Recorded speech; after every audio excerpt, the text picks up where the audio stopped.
chika ako sa'yo. Alam mo ba, napunta ako nung Halconia. Diring-diri ako. Naku, ang dumi-dumi, tas ang dilim-dilim.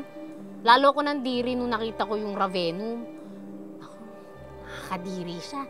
Lalo na nung nilamon niya yung kaluluwa nung karding. Yak!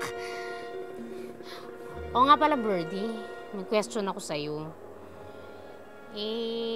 Yung mga Ravenna ba, lalo na si Vultra nakabasa ng isipan ng tao? Hindi. Ay, salamat. Buti na lang di sila nakakabasa ng isipan ng tao. Kung nangyari yun, edi patay ako. Nalaman nila tuloy nagsisinungaling ako. So, ibig sabihin nun, wala na akong problema. Uy, ano? Meron pa. Meron pa? Anong meron pa? Meron pa.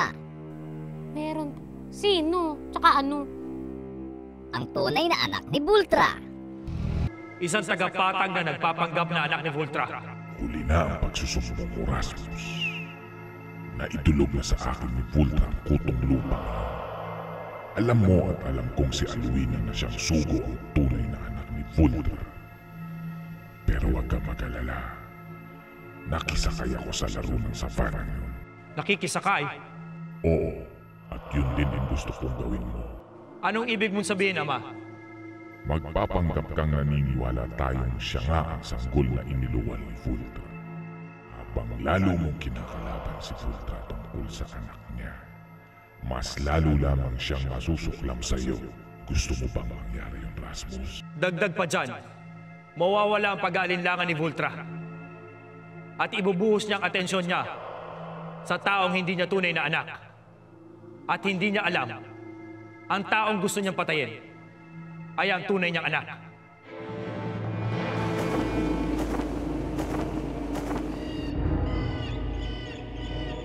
Ipagpaumanhin niyo, mahal na Ravenum. Pero minarapat ko muna na huwag biglain ang aking anak. Hindi pa siya handa magpalitan niyo at maging katulad natin. Huwag kang mag-alala, Vultra. Naiintindihan kita. Hindi kayo nagagalit? Tulad ng sinabi ko kahapon, hindi natin dapat pinipilit ang iyong anak hanggat hindi pa ito handa. Maraming salamat, mahal na Ravenum. Maraming salamat. Samantala, hindi kita pipigilan kung may mga panahong gusto mong makapiling ang iyong anak. Matagal mo rin siyang hindi nakasama.